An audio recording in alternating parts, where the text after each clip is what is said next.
Welcome to another episode of Conduct Detrimental. Dan Luss joined by Mike Krevchenko. Mike, how you been, my man? Good. It's been a minute. Yeah, I feel for both of us, it's been a minute. The NIL hour boys held it down. I'm excited to be back. Excited to share some good stuff today. And yeah, we're kicking off. I mean, I feel like summer's in full swing now, so it's a little hard sometimes. But I know. I mean, I feel like you got way more to share being on all these extravagant travels. I mean, where You where were you at? What was going on? you want to? So it's funny. Well, first of all, shout out to Taryn and Mike for Mike Lawson for holding down the fort last week. I always like when those guys get back together. I think they're both very good. We'll talk. We'll bring them up later on the show. I have some overarching thoughts, but yeah. So I was in Portugal last week. So I think we did this on the podcast. I officiated my sister-in-law's wedding, so that was eventful. I think it went really well. Pretty good. I have enough reps public speaking that I'd like to think I'm pretty good at it.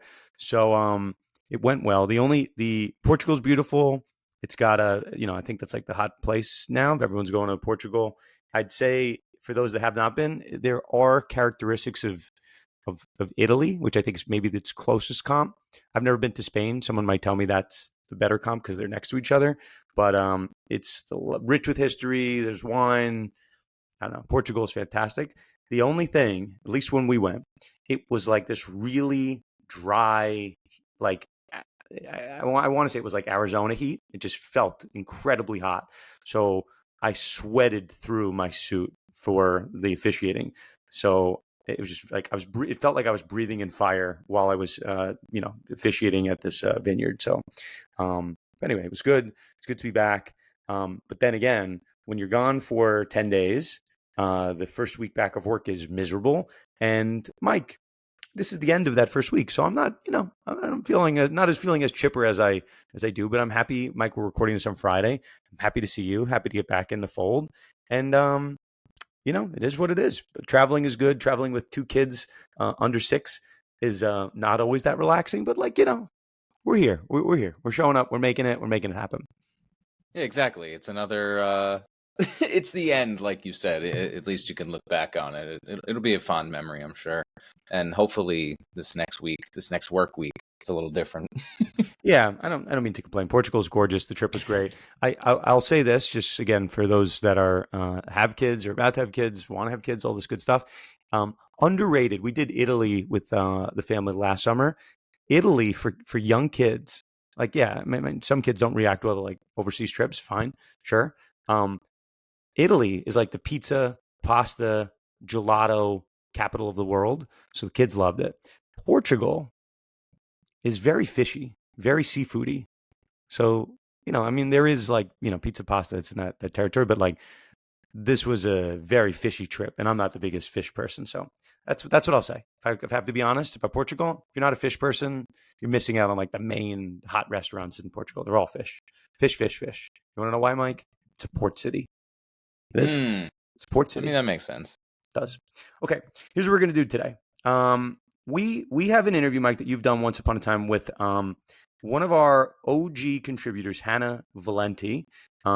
We decided, and I'm sure we'll have more of these over the next coming weeks and months. We wanted to bank a couple interviews when there was like a slow news week, so we could still provide content, even though there's nothing like so pressing in the news that we wanted to cover. So I think once a year, and you might, I'm very passionate about having these types of conversations. We're gonna have the interview with Hannah. We're gonna bake that into the episode. But I thought this was a good touch point for you and I. Just talk about where things are, where the state of conduct. I know we had our new board that we recently elected, so maybe this is our quote unquote call to arms to see if we find listeners that want to get involved in some way, shape, or form, or a listener knows a young law student that wants to get involved. So if you're looking for a news update, maybe we'll do it a different week. I'm jokes aside, and I'm sure we're gonna have some fun on the show. I'm still kind of like in a weird place with what happened in Texas this week, having 2 young girls that are going to go to camp. So not really feeling the most sporty today, we'll say. But we want to talk. We want to use this outlet and this platform to talk about things that are important. I'm not the most political person, so we're not going to talk like politics. But to me, what's most important and what's important to our listeners, and why we've been around for going on, I think 5-6 years at this point, is because of the opportunity and platform that we can give people to get to that next level. So, Mike, you didn't know exactly what we're going to do. I told you just to trust me. We're going to do you could check in with me, check in with like the eye of the storm of the sports practice. Certainly my life has gotten a lot busier, and then we want to dovetail it into how we can continue to afford more young lawyers and law students the ability to help grow conduct to where it needs to be. And you'll hear directly from Hannah how she got into sports through this conduct world, which is basically just a cheat code to networking if you haven't learned this thus far. Okay, Mike, I'm putting you on the spot. Okay, you get one question. Let's pretend you and I didn't know each other and you didn't know all the secrets about sports law and everything. Okay, and we're having an informational call. I have a lot of informational calls with students. I try to get to as many as I can. Sometimes it's impossible because I have too much things to do. But Mike, ask me the question that everyone wants to know. You could just ask it, and I know we should be on the same page here, and I'll get us to where we need to go. Well, Dad, how does one break into sports law specifically? It's a great question, Mike. It's great. It's a fantastic question. Again, we do this. We do something like this every year, but I think it bears repeating. So that's why it's good that you asked the question. It's good that you and I are on the same page. Sports law is not real. It's not a real thing. What is real are networks of like-minded individuals that are sports people. So I'm not a political person. Dare I say I'm not the most religious person. Hopefully that's okay to say on this podcast. But I'm a sports person. And if you're a sports person, you can find those other sports people and you can pretty quickly identify a sports person. And I, in my life, have been a full-time litigator. Now I'm more on the transactional side. But I have a quote unquote sports law practice because of the network I've built just in my world, where people call and ask me questions. They want to retain me. Those people happen to be in and around sports. I do some music, some entertainment work. But this is now, I joined Dan Wallach on the podcast right in the middle of COVID, June of 2020. We're recording this, Mike, in July of 2025. So it was 5 years ago. And when I joined Dan on the podcast, I was talking about sports law a lot. I wasn't really doing that much sports law work. I had done a lot of litigation and whatever, but I wasn't working in that space.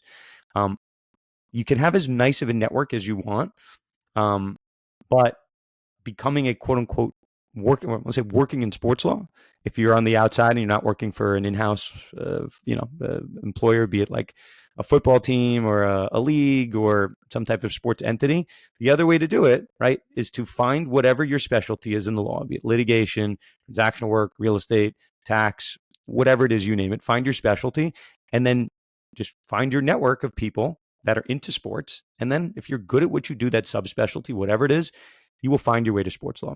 Surely, Mike, the easy way, right, is to get an in-house job and work as an associate general counsel for the Knicks or the Rangers or the Golden State Warriors. Like, you could do that, but people on the outside, you got to use your network and you got to get the right people around you, ask the right questions. So you asked me, how do you break into sports law, Mike? The answer is to have a fantastic sports law network. That's it. We can say it 100 different ways, but building up your network is the most important way to do it. And that's what the biggest contribution that I think we've done with Conduct is create this unfathomable network of people around the country of all ages that are sports people, that are lawyers.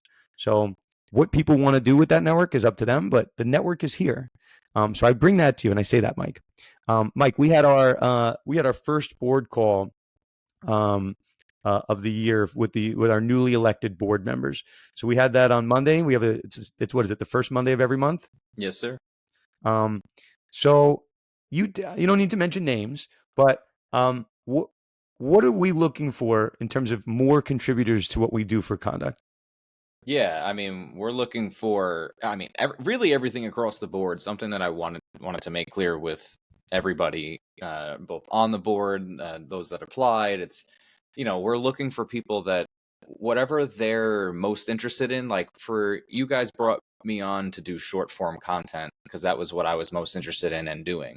And the role has evolved and my work with conduct has evolved into everything. The podcasts that I listened to for many years, I'm now on, written work, social media. Like there's so much within the entire ecosystem of conduct that we're looking for. And anything when it comes to legal writing, research, management of anything, whether that be digital management or written work, more leadership opportunities will be coming out for sure. Any of the podcasting and editing, anyone that's listening to this, if there's an interest in getting involved on the podcast, please always reach out.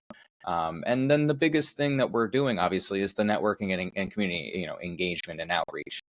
We're trying to bridge the gap between law school and the sports industry because it's a national situation. I mean, the conduct board is all across the country, and being able to cultivate more of that national network of law students that you have no idea where they're going to be in a number of years, but also utilizing the already built conduct ecosystem. Everyone's very passionate about sports law and all the sports industries. Everyone's got different expertise and experience. So yeah, we're looking for everyone and anyone to help grow the conduct detrimental presence, obviously, and reputation in their areas and across the country. But definitely want to build a lot of communication and connections, with law schools, student groups, and any other students out there. But yeah, for sure. I'm going to give Excited. you a very weird analogy. Every once in a while I like to throw you some shows I'm watching, and I saw this one, and it struck a chord with me. It probably shouldn't have, but it did. Have you seen this Trainwreck series on Netflix? No, I've seen the thumbnail, but I haven't watched it. First of all, it's very good. I think it's excellent. It's very legal focused. Like anytime something is a quote unquote train wreck event, God knows the lawyers love to get involved. So there was one, and there's like a Travis Scott, the Astro World issue. There's I think the title of the one is called the Poop Cruise, the Carnival cruise that like collapsed in the ocean. Some really good ones. And I'll say this one, and I'll try to land the plane here with this crazy analogy that people hopefully will follow what I'm saying. There's one that just came out this past week that was very good on American Apparel. Mike, are you familiar with American Apparel? No, I'm not actually. Oh, it's the clothing brand that used to be really big. Yeah, doesn't matter. Yes, doesn't matter. The guy that was in charge, the CEO and the founder, complete psychopath, and just people can watch it. He's a complete psycho. And part of his mantra that he would tell his employees, and he was a leader. He's a leader in the clubhouse, the main guy. Everyone's looking to him. Part of his mantra, and he gave employees this book about what his mantras were. I think the 48 Laws of whatever. I guess it's a famous book. Was basically to tell your employee to withhold information from your employees so that they depended on you. Just like withhold information. So you want to lead, but you don't want to give them enough so that like they can replace you, or that that you can be easily gone around, but it's just like give them enough information so that they're hungry. So I sat there, and not that like Conduct Detrimental is not a Fortune 500 company. It is not a publicly traded company, but I view myself as the holder of the flag at some level. And in the last 5 years, I've told people, you, Mike, and anyone that asks, I'm an open book. I'll tell you all the secrets to anything. And not that I'm, again, leader of some Fortune 500 company, but my system here is not like, there's no system, right? Like the system is, I want to empower each and every person that wants to get involved with conduct with as much power as they want. So, at this point, Mike, 5 years ago, I was trying to start a practice, desperately trying to build a sports law practice. So I'm 5 years in now. My newborn at the time, Dylan, is now turning 6 in November. My Sloan is turning 4 next week. I am turning the ripe age of, how old am I? 37 next week. So we got a lot of things going on. So we have this tremendous, tremendous platform, and I'm trying to say it in the nicest way possible. I am happy to put people in seats of power that maybe are not deserving, but that are hungry and that are passionate. And they're passionate to want to get to, and maybe they're where I was 5 years ago, when I was 32, right? 31, 32, and really hungry to make a lateral move in my career. If you're listening to this podcast, and maybe some people have turned off this episode because I'm not talking about topics this episode, but if you're 26, 27, you're younger, older, whatever, maybe you're same age I was when we got this whole path started. What are you doing that sets you apart from your competition? I joined the podcast. I was doing every radio show in the country. I was probably doing, God, I can't even tell you how many non-billable hours of stuff I was writing this. And I just don't have the capacity for anymore, being a dad and coaching soccer and doing 100 things. So we are looking for people to take us to that next phase of what this is supposed to be. And we have so many followers across all of our platforms. We have people writing. We have people doing a lot of things. But I need leaders that are willing to grab, what do they say? Bull by the horns. Yeah, whatever. I want people to step up. Mike, that's how I found you. That's how I found Bryce Goodman once upon a time, Hannah Valente. I could go with Stephanie Weissenberger. I told them I'd give them a shout out. Mike Lawson, Taryn Charma, people that just kept constantly popping up in my world. Jason Morin, Evan Mattel, and I need that next crop of people. So for a portion of my conduct path, I was trying to identify those people, but I need those people to step up. And Mike, you are the next generation. We have Mike Lawson, Taryn, whoever else wants to get involved. And that's, I'm very happy with where my practice is, my firm. The work I'm doing is incredibly meaningful. It's a lot of high-end work. And that's why I wanted to create Conduct. And I'm still going to be on the podcast as much as I possibly can.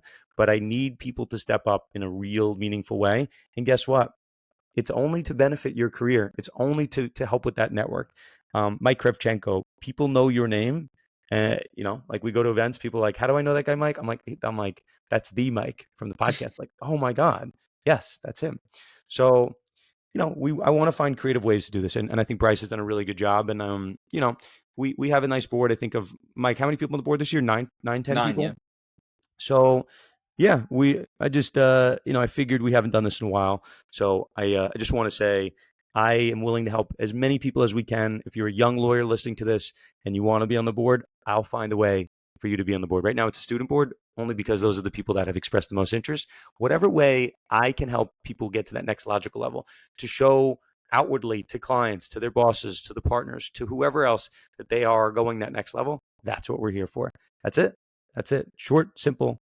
I don't know if it was short, simple, and sweet, but it's simple and sweet because I definitely talked too long, but an important message. Mike, anything to add on that in general? No, just always reach out. Yeah, same here. Ditto for everything. I mean, appreciate, obviously, all the opportunities that's been afforded. So definitely would recommend. So that's it, Mike. I appreciate jumping on this. I just think it's important. That's why we come here. When there are big news events, we will break them down. When I have enough clients asking me about those particular topics, I know they're important. When I have students that are asking about it, I know it's super important. But I want to make sure that we as Conduct exist to help people in any number of ways, professionally, with personal relationships, whatever we need. Okay. I'll get off my high horse for a second. So reminder, podcast sponsored by Themis Bar Review. Themis is the best. Again, we're trying to isolate some events for the upcoming school year. If you are, we'll say, I don't want to just limit it to the Northeast. If you are listening to this and you have a contact at a particular law school and you want us to try to do an event with them, happy to do it.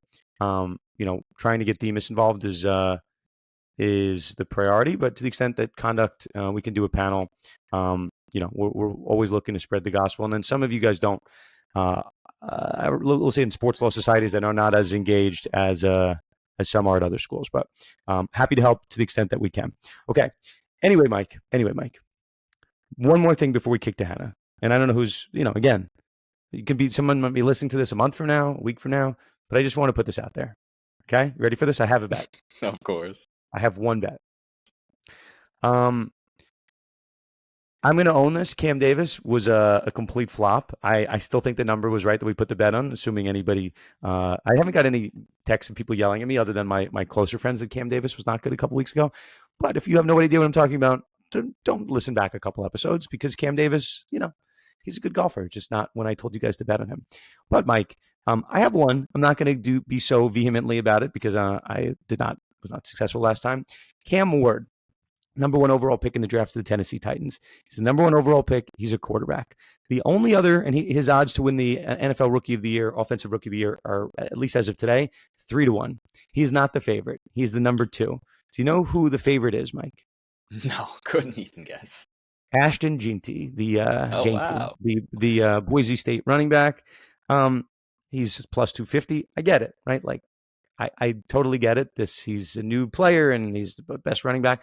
The guy didn't run at the combine. Okay, so that maybe he's not worried about it. Whatever. I'm just telling you that a running back has not won this award since 2018, and that was Saquon Barkley. So 7 years have gone by, or 6 years, and we have not had a running back win the title. There is no wide receiver that is a particularly highly thought of wide receiver in this draft. So, that's usually who wins it in the last, 6-7 years. It's been a quarterback or wide receiver. So there's no wide receiver worried about. So it's really just a running back and Cam Ward. And Cam Ward shouldn't be the underdog. He should be the favorite. I have put a sizable wager on Cam Ward to win Rookie of the Year. So that's it. There's not that much analysis behind it. I just think people are obsessed with running backs, and running backs break down for a reason, and quarterbacks are the most protected position in football. So it's a bet on history, injury, and like if Cam Ward is like a little bit good and he's the first overall pick, like I don't know, they generally win. Okay, Mike, that's it. Tell us a little bit about your conversation with Hannah. Maybe a brief intro, and then we'll meet you guys on the other side. Yeah, absolutely. Hannah was great. We covered it was breaking into sports, so we covered her journey from undergrad to law school, taking the bar, being certified by the NBPA, WMBPA, and FIBA. Just really great. She's early in her career, has really carved a path for herself by utilizing her network. I mean, that's a big talking point of the conversation, and I think we'll get some great nuggets out of it. I selfishly, as a law student, got a lot of great nuggets out of it, and it was a great talk. So, I hope you guys feel the same, and we'll see you over there in a second. Welcome back to another segment of Breaking Into Sports Law. Our guest today is Hannah Valente, who is one of the youngest certified agents in basketball, NBPA, WMBPA, and FIBA certified, and now an associate attorney at Dakotas, Fitzpatrick, Cole, and Giblin in their labor and employment group. Hannah's journey spans from managing the Providence College men's basketball team to representing athletes and influencers as general counsel for a sports agency. She's also a former contributing writer for Conduct Detrimental and the former president of the Sports Entertainment Law Society at Elon Law. She's balanced agency work, firm life, bar prep, and today she's here to help our audience understand a little bit of what it really takes to break into sports law. So, Hannah, welcome to the show. You told me previously before we started recording you've been on the show before, so definitely want to give a little bit of a feedback or throwback to that as well. But welcome back.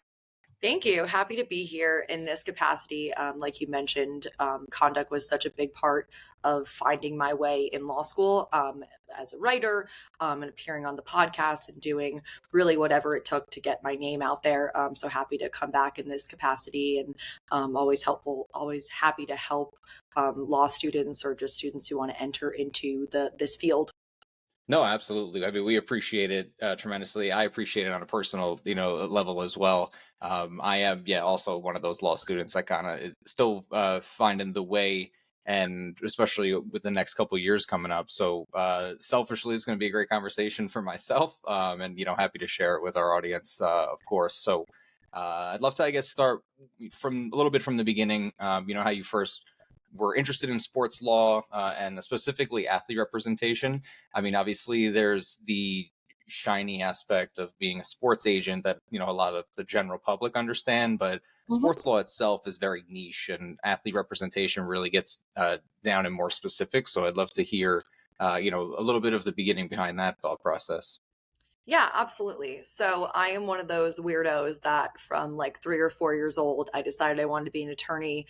And that was really it. So there was a very clear path with just going through school, graduating college, and going to law school.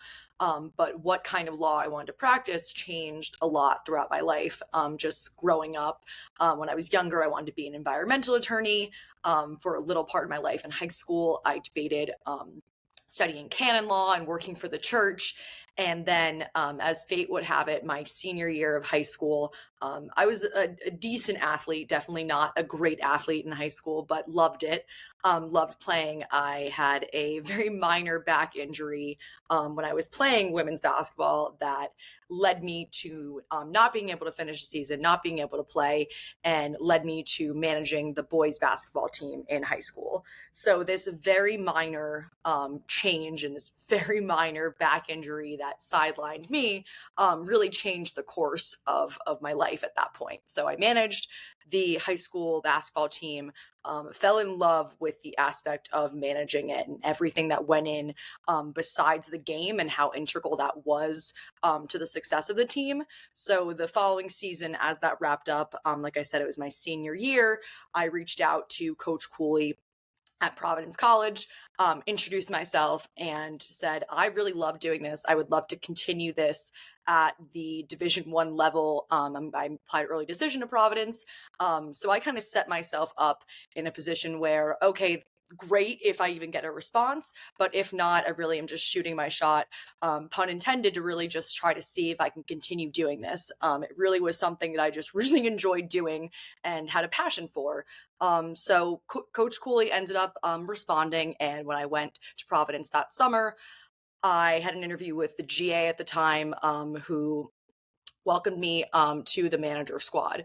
So being a Division I manager and being able to be such an integral part of the team, I don't think I would have wanted to pursue a career in athlete representation or even labor and employment if I didn't understand the fundamentals of the business side of basketball. I graduated in college in 2020, so right before NIL legislation was passed. But at that time, it's no secret that the hotspot of college sports pre-NIL was men's basketball and men's football, and men's hockey in New England. But if you didn't have a football team, which Providence does not, men's basketball was king. And I learned pretty early on that a lot of the players and a lot of the coaches, the coaches were really guiding them. And I realized that a lot of our guys at Providence that I was really had really good friendships with, and the coaches at the time, most of those guys were going overseas. So I looked into really what does that look like being a FIBA agent. And once I kind of figured out what that looked like, and coupling that with my intent to want to go to law school, want to be a lawyer, and then building off of these newfound relationships that I built with the players who regularly were graduating and going overseas, and then the coaching staff who had established connections in the NBA and throughout the Big East, and just college basketball and basketball in general. It really was a no-brainer of that's the career that I wanted to pursue. And what I did was just as many informational interviews as I possibly could with agents. And my main question was to really solidify should I go to law school and pursue being an agent, or should I try to be an agent right out of college? And I grappled with that throughout the 4 years. I'm tremendously, tremendously glad that I went to law school and did that route, because while I was in law school, my 1L year is when NIL became king and law, and really then changed the direction of my career, then early career in law. It defined my internships, it defined my first position, and really defines a lot of what I'm working on now. So it started out as just this very small focus on really overseas representation with the friendships that I had, and just one or two guys, and it turned into, which I obviously didn't know at the time, working really, really fundamentally with NIL, working with advising college coaches, advising athletes, and really being there at the start and the inception where there were no experts. And it was an incredible opportunity to just become very, very, very knowledgeable in an area where brands, like the top brands in the world, were not very knowledgeable. So it was right place, right time. But it really all started with me managing the basketball team in high school. That's incredible. The domino effect, honestly, from just one moment. So yeah, I mean, that's powerful. That can, like you said, fate can kind of change the whole trajectory of things. And it's interesting on becoming a certified agent. I mean, most people, like you said, there's the thought process either right out of college, go through law school. I mean, it was I think if the timing's correct, right before you actually officially graduated law school, when you became certified in all three. So I mean, how did you pull that off? I mean, obviously, bar prep was probably right around the corner, if not already starting. So in terms of that side of things, I mean, I'd love to hear uh, what that was like and your perspective on both why and how you were able to pull it off. Yeah, absolutely. So Elon is a 2.5 year program. So you're graduating in December of the year before you normally would be graduating at a 3 year program. So Elon graduates, I graduated in December of 2022. So February of 2021, or February of 2022, I guess I had the decision of whether I was going to sit for the bar or sit for the NBA agent exam. So that was really tough, because I didn't know what I was going to do, and they were actually scheduled that year for the exact same day. So it wasn't even like I could try to do both. So I made the decision once I saw that the dates were exactly the same. During my 2L year, that I was going to sit for the exam that year. And because of Elon's 2.5 year schedule, and because we were on trimesters at the time, what I did was probably like 2 months before, 2 or 3 months, maybe a little bit more, before the exam. So this is like the end of my first trimester's, start of the second trimester. I really just did not leave my apartment on the weekends and just focused like Monday through Friday is going to be law school, making sure like I'm catching up and not like falling behind there. And then Saturdays and Sundays were just NBA agent exam prep. And I really had an edge, I would say, um, being in law school at the time, because the NBA Asian exam, you're tested on the NBA CBA, which a lot of people obviously aren't reading for pleasure. It's like a 500-page document with a lot of legal jargon. But being in law school at the time, it really wasn't any different than making an outline for an exam, and studying for an exam. It was dense, it was long, but the hardest part for me really was just relearning how to do some of the math. It wasn't anything like crazy, but you're just like out of doing math or that kind of math for so long. So that was really the hardest part of just really teaching myself like these different equations. Um, and I really studied for the exam just like it was a law school final, like everything I did in law school, and for the bar. Like all visualization stuffs. Like I covered my apartment in just wall to wall giant post-it notes. And that really like helped tremendously, because not every part, just like law school, not every part of like the book is going to be relevant. There's going to be certain sections that are going to be super relevant, and like going to be tested over and over and over again. And it is an open book exam. And when I started law school during COVID, all of my finals were open book during my 1L. So it really like set me up for the perfect opportunity. Yes, it was definitely stressful handling all that at the time, but it honestly felt no different than just like having another class, which is how I treated it as. And I was lucky to pass that spring. And then once I became certified in the NBA, it was extremely important to me, as a female and as an agent in the space. And then I was working with Raymond Rep at the time with female basketball players. It was extremely important that I was certified as a WNBA agent, because I didn't want to just focus my work and my career on representing male athletes. I wanted to make sure that I was able to represent female athletes.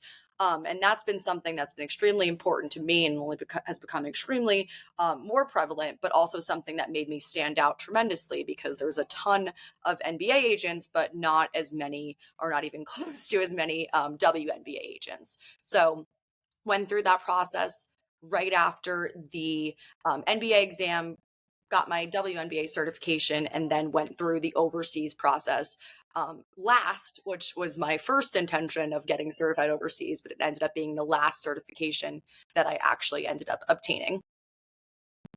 Wow, that's another timeline, like another like continuous like domino effect. Mhm. It's incredible to to see uh, to that point, throughout college. So it's interesting how to in terms of balancing being for the especially on the sports agent side. the agent, like going to an agency or firm. Can you speak a little bit to the beginning, going to Raymond Rep, and then also the shift from an agency to a firm?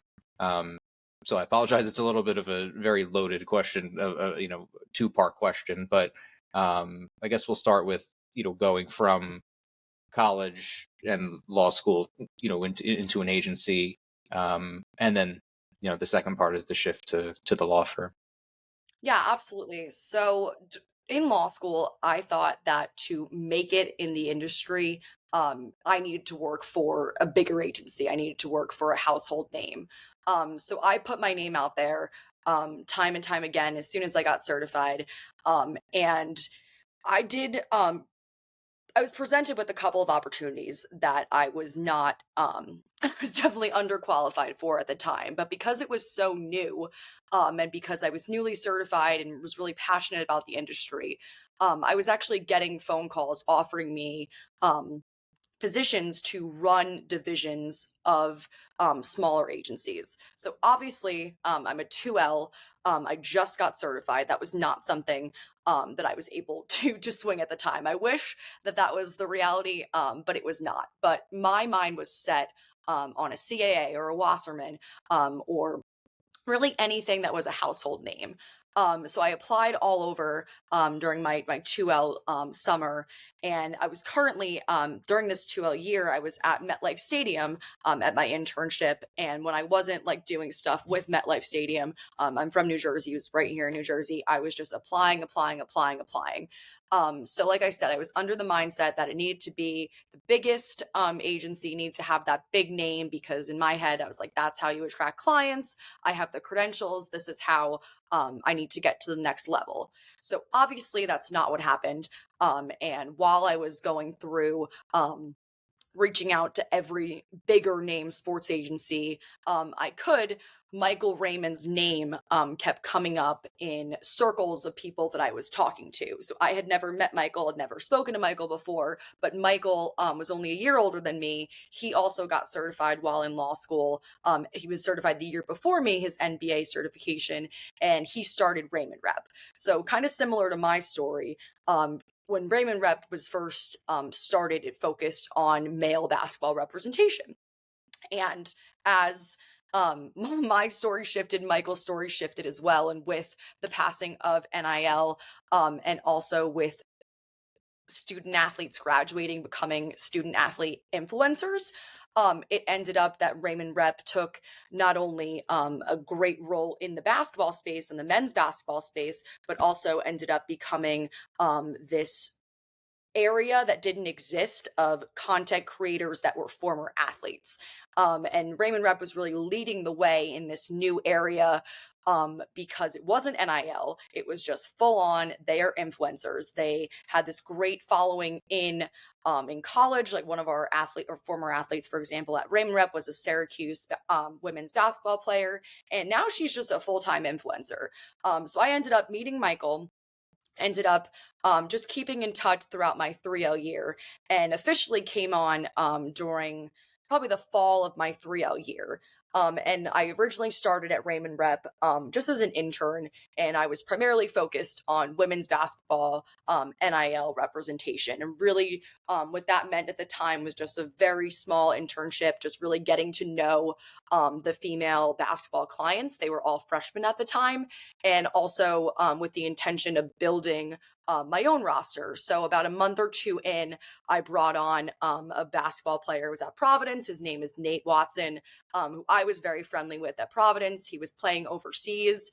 And at the time, he was blowing up on TikTok, and he was not monetizing it at all. He was just getting stuff sent to him, and he just didn't know at the time that he could actually be making a tremendous amount of money at the time, because you weren't allowed to give student athletes when I was in college a water bottle or anything. So it's completely shifting like what these athletes were taught. But anyway, so I ended up really, really, really enjoying the work that I was doing at Raymond Rep. And when I first started, there was a legal intern already there. So I knew that as a 2L, as a 3L, there was something I could do. I could definitely help, but I didn't see that role really expanding. I was happy just working with the women's basketball NIL clients. It was something I really enjoyed. But the student intern, the law student intern, graduated or left, and I became the legal intern. So once that started, that's where I really found my groove. And it also was Raymond Rep was booming at the time and continues to boom. But I was just reviewing probably like 10 to 50 contracts a week, depending on the week. All NIL athletes, some of our influencer, but mostly NIL. And then it just grew and grew and grew into more responsibility. And then when I graduated and was sitting for the bar exam, I became the legal coordinator. And that's where I really got to learn the space in a capacity that I would have never, ever, ever learned if I was at a bigger agency. Like I was the legal department, which was incredible. But also kind of insane at the time because I was like, wait a second, like we need to talk to a lawyer. And at the time, I like when I was working there, I hadn't passed the bar yet. So I had to be very, very, very careful about making sure that everything said, like, I am not a licensed attorney, because I didn't want to get disbarred before I got barred. But I knew that that was something that, like, people don't really like think about too much. Like, oh yeah, we'll send it to the attorney, we'll send it to the lawyer. And I'm like, no, no, no, like, I am not an attorney. But the experience that I was able to get with Raymond Rep was absolutely incredible. And I would have never, ever, ever got that experience, maybe even at a slightly bigger agency. But because of my relationship with Michael and the others at Raymond Rep and the athletes, it was an incredible, incredible, incredible first opportunity at a law school. I couldn't I couldn't have asked for a more hands-on experience in this world. Um, but when I did pass the bar, at that time, it just didn't seem like there was if I wanted to stay in the sports agency realm and continue to do what I was doing every single day, which there was nothing wrong with that, I would have probably been there for a very, very, very long time. But once I passed the bar and kind of knew that my day to day would look similar, reviewing contracts, sending them back, meeting with clients, which is something I really enjoyed. I felt like now that I passed the bar and have this law degree, yes, I was obviously using it to review contracts, but part of me like felt that I was missing out of actually practicing law. So I we ended up parting ways at the end of last summer. And I've been at Dakotas. I was gonna say I've been at Raven Rep. I've been at Dakotas for like 11 months now. And labor and employment has been such a perfect fit for me. And then I know you didn't ask, but I'm sure it's coming. My next steps are building, or I have been building over the past couple months, a sports division at the firm with a focus on community college athletes. So it's an area of NIL that's completely untapped, not discussed, and I think a perfect fit for where my firm is and where the representation lies. So right now, that is the focus. I'm sure one day I'll be back in pro sports or college sports, but right now, it's looking obviously a little different. But again, that was just wanting to have that legal experience and not feel like a one trick pony, which it was tremendous experience. And I'm very, very, very grateful for it and very appreciative of the opportunity. I just felt like, okay, I can take this to the next level. And they were extremely supportive, everyone at Raymond Rep, still in touch with all of them. But the past year really has just been transitioning from the agency and the very casual ness of working with college athletes on the day to day and like having FaceTime calls to interact with them to obviously being in a very corporate law firm. So it's been a little bit of an adjustment. Obviously, neither is better or worse, but it definitely has been really gratifying to be able to bring that to this corporate world. And I'm fortunate that my firm has allowed me to do that and allowed me to kind of build that area. So that is what's currently um, on the agenda, and something that I'm really looking forward to tapping into a market that I think is completely undervalued and underdeveloped, both in New Jersey and nationwide. That's incredible. That's awesome. I mean, yeah, you're killing it on the podcast, and like why I say that is, you already knew, yeah, what the next type of question is going to be. Already know like the flow of the answers, so I appreciate it for sure. Because yeah, I mean, my next question, I'll ask it in a little bit of a different way, I guess. I mean, how do you stay connected to sports while working full time? You know, in a more traditional legal setting. Is it in a fan sense for now? Or are you still staying connected, networking wise with all the connections you made at Raymond Rep and during school? What are some of those, yeah, I guess to say, for lack of a better word, strategies, that get you exposure to the sports world still? Absolutely. That's a fantastic question. And I think it's something that is so overlooked, but just being like so tapped into the industry, whether it's on Twitter or whether it's on different sites like Conduct, but just like knowing what's going on.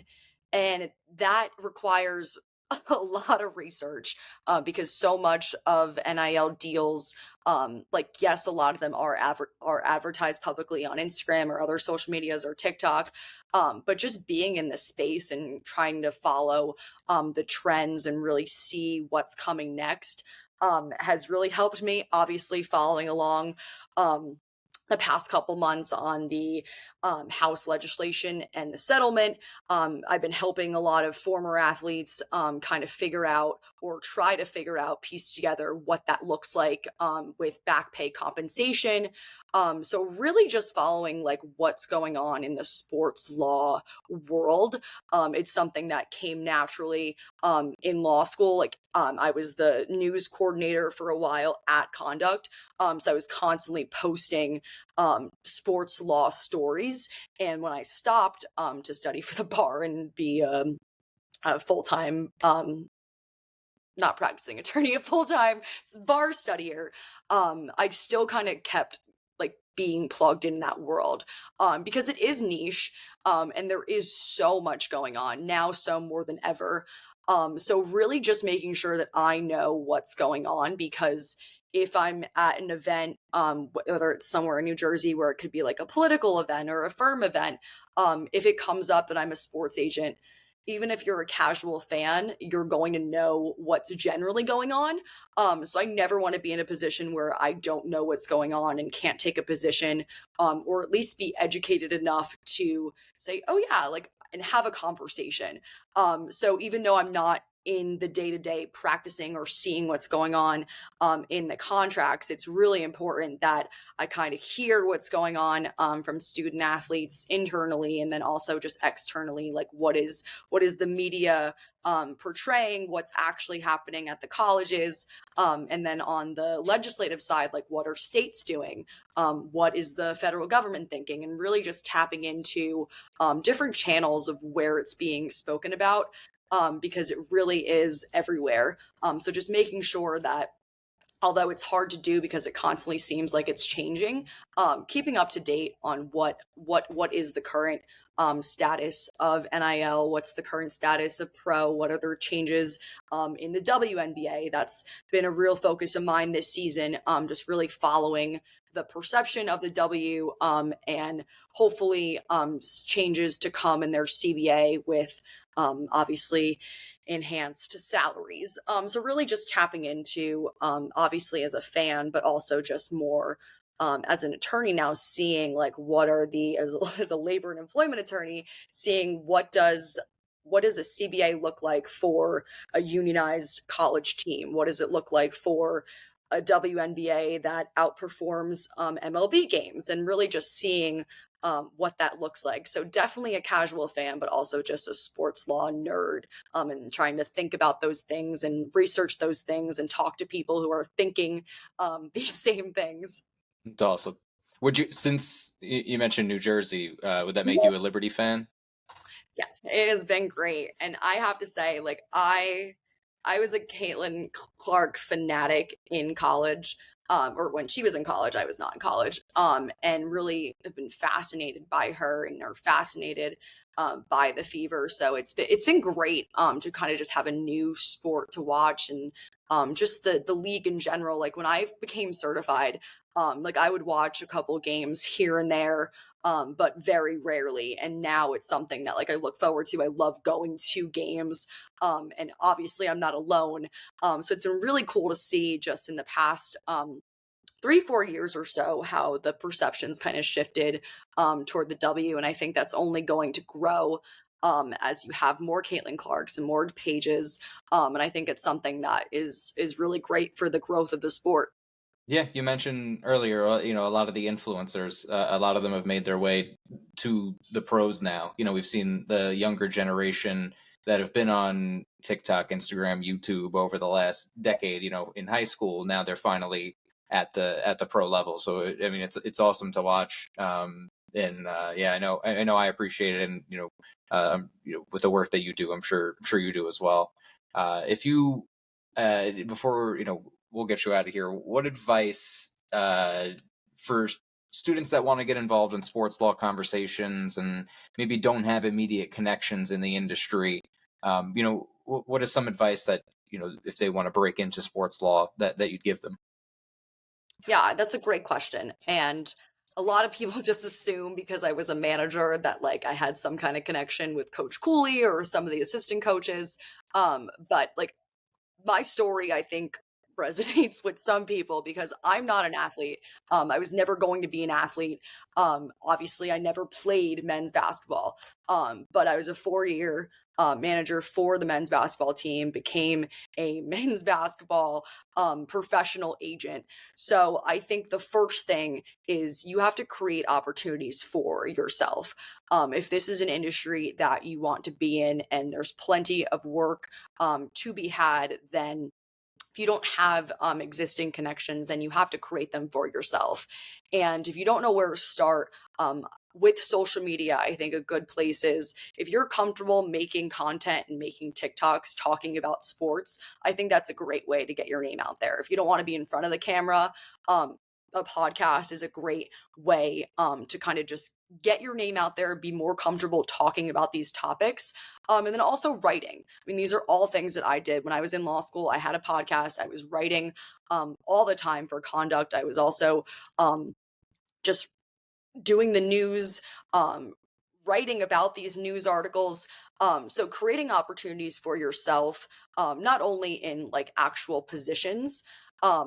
With saying that, in my experience, a lot of sports positions at the internship level and at higher levels, they're not posted. So the only way that you're going to get your foot in the door is obviously networking. And with social media today, it's so different, and you really can reach out to anyone in the world and introduce yourself, have an informational interview, get your name out there, and then at the end of every informational interview, a great question to ask is there anyone that you think I should speak to?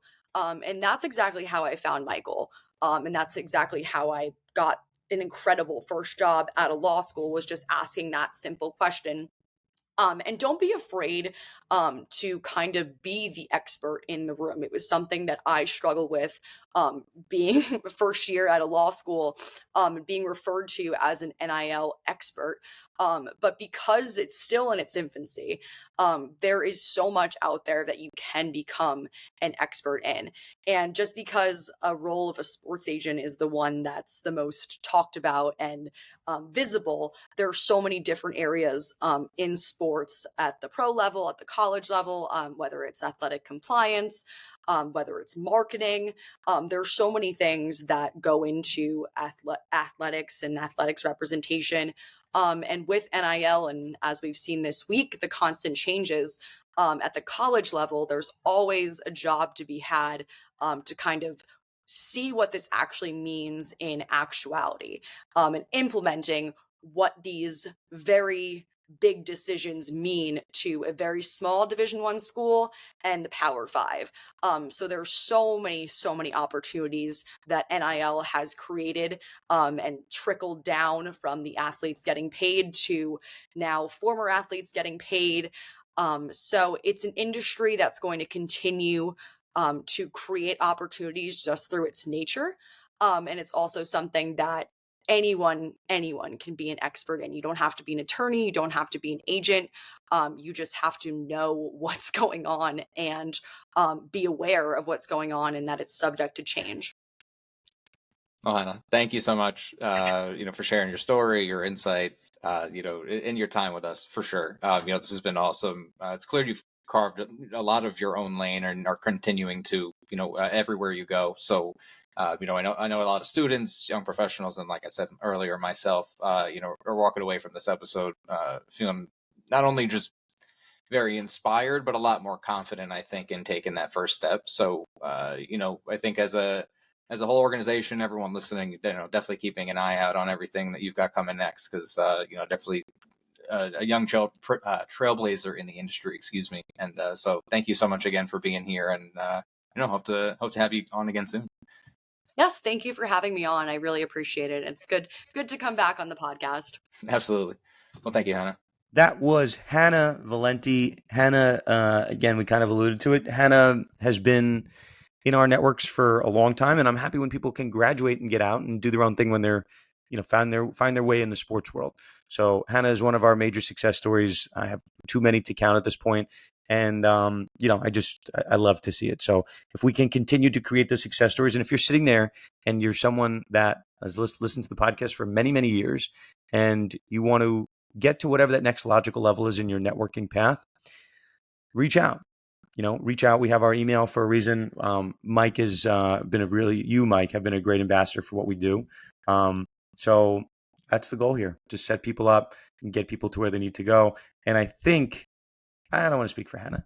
Hannah's great. And, I don't know. Hannah has sent me a number of people over the years to speak with, and we do what we can, but we are a big network, and I want to continue to make those connections. Mike, I'm going to get off my high horse. That's it. It's late in the day. It's Friday. It's been a rough week, but it's nice to close up shop with you and put a bookend to a lovely week. There was stuff we could have talked about with the Julio Cesar being picked up by ICE. Too hot of a political topic that I don't want to cover. And then as I started weighing just the importance of these stories, I'm thinking again, and my heart, I don't think I've ever done this on the show, but my heart goes out to everyone dealing with, the flooding in Texas. I'm sure there's a lot of bad things in the world, but you tell me that many people pass away from an all-girls camp, it's going to strike home with a girl dad. So it is what it is. So thank you for all bearing with us. And sorry to put a somber end to the podcast, but sometimes we got to mix it up. Mike, anything to add before we put this episode in the books? No, I appreciate it every week. Okay. We appreciate all of you. Appreciate you guys listening to us. And hopefully you appreciate that we continue to carve time out of our busy schedules. I don't get any billable hours for this, trust me. So, it's a pleasure to be with you. Pleasure to steer the ship, and looking forward to the next chapter of Conduct. I'm really excited to have our new board in place. Mike, thank you for all that you do. And thank you all for listening. And we'll see you all next time on another episode of Conduct Detrimental.